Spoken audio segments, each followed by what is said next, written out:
puis je ne sais pas si vous l'avez constaté, là, mais avec la reprise des activités là, suite aux vacances du temps des fêtes, il y en a qui sont déjà... qui ont la date limite des transactions dans le viseur, puis le sujet de conversation au niveau là, des gardiens. Puis en même temps, c'est aussi combiné au fait qu'il y a sur la liste des équipes qui ont peut-être un besoin devant le filet, il y a des noms qui se sont ajoutés. Donc, la conversation a repris de plus belle. Est-ce que c'est pour ça que Jake Allen avait été envoyé devant le filet jeudi soir pour justement le rappeler au bon souvenir de tout le monde? Parce que sinon, c'est difficile de se demander, c'est difficile de comprendre pourquoi c'est lui qui a été envoyé. Écoute, c'est un point intéressant. Moi, on s'entend les débats sur l'utilisation des gardiens à Montréal, c'est sempiternel. C'est réconfortant. Habituellement, je touche pas à ça parce que ça tourne à rien. Mais la situation de cette année, je trouve ça absolument particulier. Et on vient de se dire ensemble, c'est étonnant que les joueurs n'avaient pas le couteau entre les dents pour ce match-là. Mais je m'excuse, les entraîneurs n'avaient pas le couteau entre les dents pour ce match-là. Juste le choix du gardien pour cette rencontre-là, moi, m'a jeté par terre. Jake Allen, avant la rencontre d'hier, avant le match d'hier, avait une fiche de 1 victoire, 7 défaites, 1 défaite en prolongation en ses 9 derniers départs. Depuis le 1er novembre dernier, il était 55e et dernier dans la Ligue nationale pour le nombre de victoires pour les gardiens qui avaient obtenu 9, chez les gardiens qui avaient obtenu 9 départs ou plus. Il était 45e parmi ces mêmes 55 gardiens-là pour la moyenne d'efficacité. Là, Allen a perdu hier, donc c'est une fiche de 1-8-1. C'est la pire séquence de 10 matchs dans l'histoire du Canadien. Il y a pour un gardien. Pour un gardien. Ouais. Il y a José Théodore qui a déjà fait ça au début des années 2000, fin des années 90. Il y a Mike Condon qui a fait ça quand Carey Price était blessé, qui avait été laissé à lui-même comme gardien numéro 1. Là, et il y a Jake Allen qui a fait ça 2 fois depuis qu'il est arrivé chez le Canadien. Alors, tu sais, le Canadien a un ménage à 3. On a décidé de garder 3 gardiens, et on comprend pourquoi, parce qu'on ne voulait pas perdre un actif gratuitement, donner un actif gratuitement à une autre équipe. Je comprends tout ça. Mais c'est pas... Le Canadien ne joue pas dans une ligue récréative. Là. C'est pas une ligue pour s'amuser, puis c'est pas chacun son tour. C'est pas le Monopoly. On est supposé de jouer pour gagner. Et le Canadien, depuis le mois de novembre, 2 gardiens qui ont des fiches gagnantes. Et Montembeault a une fiche gagnante. C'est le gardien numéro 1 de l'équipe. On s'entend. Je pense que c'est clair pour tout le monde. Donc, Montembeault a une fiche gagnante. Primo a une fiche gagnante depuis le 1er novembre. Et là, le Canadien qui vient de se battre bec et ongle, qui vient de voir Montembeault voler une victoire à Dallas, jouer 2 matchs de suite. Là, c'est un événement à Star quand le gardien numéro 1 joue 2 matchs de suite. Et là, il a volé la victoire à Dallas. Et là, on revient... Il y a quelqu'un chez le Canadien qui s'est dit le meilleur gars pour continuer l'élan quand on va revenir à Montréal, c'est Jake Allen.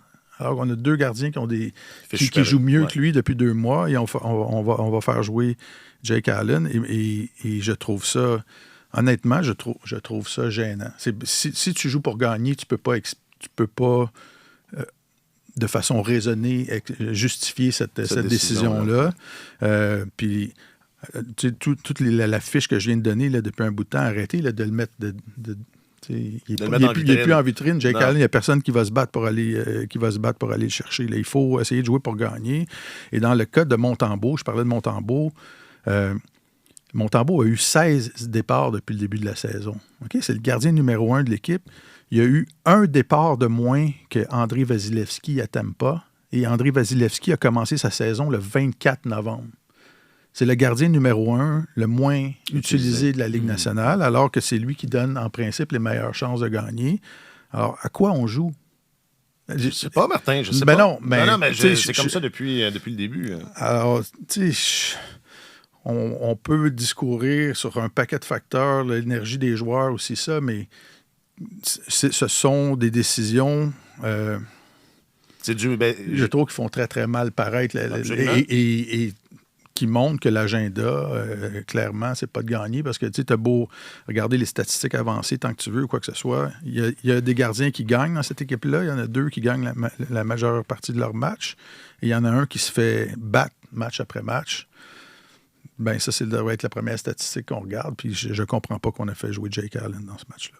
C'est vrai que on entend souvent les entraîneurs dire on choisit telle personne parce que c'est lui qui nous donne la meilleure chance de gagner. Puis selon ce calcul-là, c'est clairement Montembeault, soir après soir. C'est pas Jake Allen. Cela étant dit, les Canadiens ne jouent pas dans une ligue récréative. Je pense qu'ils ont entretenu leur ménage à 3 tout au long de la saison parce que ça n'a pas posé problème en termes de rendement moyen. Les gardiens n'ont pas été un souci.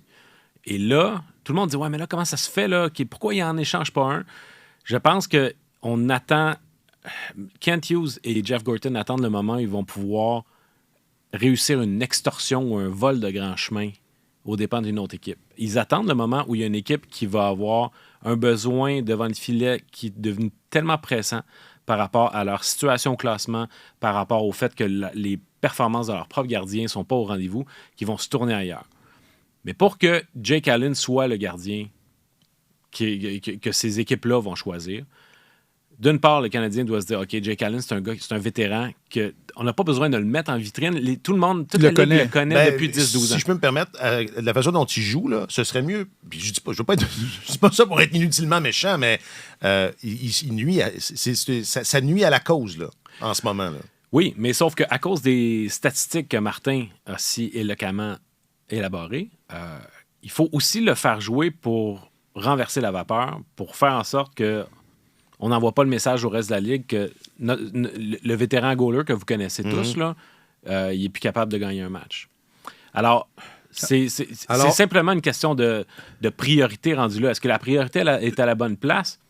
La question mérite d'être posée parce que c'est sûr que c'est pas de gagner le match qui est la priorité. Ou à tout le moins, on peut dire, Montembeault a volé un match à Dallas. Maintenant, peu importe qui est le gardien de but, est-ce que le reste de l'équipe est capable d'aller gagner un match? Êtes-vous capable de vous débrouiller pour remporter une victoire sans que ça dépende du gars qui est devant le filet? C'est un défi. C'est parce qu'à un moment donné, c'est... Ça a été comme ça pendant 15 ans à Montréal. Exact. Avant. Ouais. Alors, et la réponse a toujours été non. Non, c'est ça. Sans Carey Price, point de salut. Exact. Alors, on n'en est pas là avec Montembeault. Mais sauf que tant que tu en as 3, Martin Saint-Louis va quand même être dans une position où il doit se dire, OK, si j'en ai 3, il faut quand même que je les utilise puis que j'ai un peu une mentalité de dire, c'est à son tour. Cela étant dit, plus la saison avance, plus il y a un écart qui se creuse. Mm-hmm. Et la volonté du Canadien d'aller chercher quelque chose d'intéressant pour Jake Allen, cette perspective-là s'étiole de jour en jour, de départ en départ. Absolument. Puis là, c'est ça. Puis on va clore là-dessus. Puis je ne veux pas m'acharner inutilement, mais tu sais, Martin, je pense que tu l'as évoqué. Il faut arrêter de penser, là. Qui va donner quoi que ce soit pour aller chercher un gardien qui en arrache? Puis tu viens de dire, Marc-Antoine, c'était pas un problème. C'est vrai que c'était pas un problème parce qu'il y avait personne des 3 gardiens.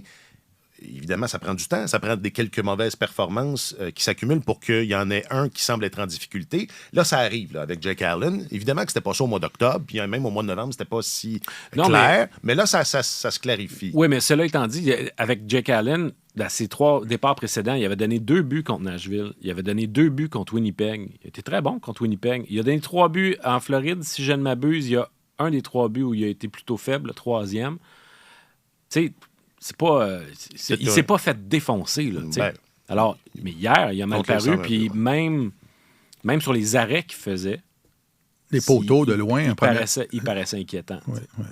Alors, dans ce sens-là, tu sais, quand je disais qu'on le sentait dès les premières minutes, quand ton gardien de but est ébranlé, puis il n'a pas encore donné un but, puis tu le sais déjà que... C'est pas son soir. Il n'est pas square, là. C'est inquiétant.